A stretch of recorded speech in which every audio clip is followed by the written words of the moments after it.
Where is the safest place to be in a zombie apocalypse? The living room! Today I'll be talking to you about the psychological analysis of zombie brains. It is evident that all behaviors are rooted in the brain, as one of the principles of biological levels of analysis state that there are biological correlates of behavior. I will be showing this today through the analysis of zombies in Season 1, Episode 6 of The Walking Dead. In the finale of Season 1, there is a zombie apocalypse. Civil unrest in the final episode finally gives the zombies, or the infected, as the characters like to call them, the upper hand. Chaos among the living ushers is a pathway for the zombie takeover. Synapses are the essential components of communication in the brain. Basic abilities, functions, and individuality are determined by how strong the synapses are, how many of them one has, and where they are located. One can infer that the zombies seen in The Walking Dead have intact synapses, and many of them, because they have basic motor abilities and functions.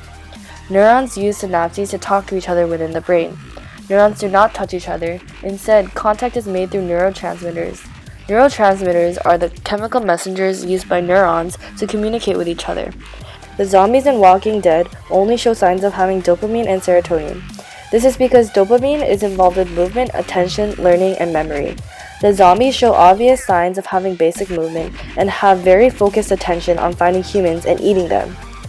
Also, serotonin involves inducing sleep, sensory perception, temperature regulation, control of mood, appetite, and aggressive behavior. Thus, zombies exhibit signs of having high serotonin levels, as their appetite for human flesh is endless, and their corresponding behavior as they bite into the tender skin of helpless humans and claw at their faces is violent and aggressive. They display basic movement commands, indicating that they have motor neurons in the spinal cord that receive signals from neurons in the cortex. These spinal cord neurons send signals to the muscles, causing them to contract and allowing the zombies to move. Zombies walk noticeably different from humans. They walk with limps, as they do not have complete control over their limbs and are slower than the average human. This is due to damage to the cerebellum in the hindbrain, which controls the coordination of movement. In this scene, the zombies are not moving when confronted by the weapons fired by the characters of the show. This is caused by Kluver-Bucy syndrome, which is when there are lesions to the amygdala, which is part of the limbic system in the forebrain. The amygdala is responsible for emotions, particularly fear and anxiety. It triggers fight or flight responses. However, it can be observed that there are lesions in the zombies' amygdala, as they do not show any reaction to the fact their lives are threatened by human weapons of mass destruction. The cerebral cortex wraps the top and side of the brain and is divided up into 4 lobes: the occipital lobe, temporal lobe, parietal lobe, and frontal lobe. Another evident behavior in zombies is groaning. This indicates that the zombies are unable to speak or communicate what they feel properly. This can be caused by aphasia, which is a communication disorder that results from injury to parts of the brain. This disorder impairs the person's ability to use words and is a disorder that results from damage to the temporal and frontal lobes. The temporal lobe is above the ear and is involved in hearing and understanding speech.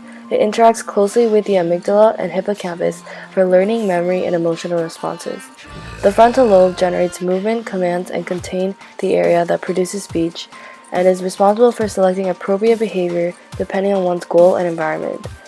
The zombies may have global aphasia, which extremely limits their ability to speak and comprehend language.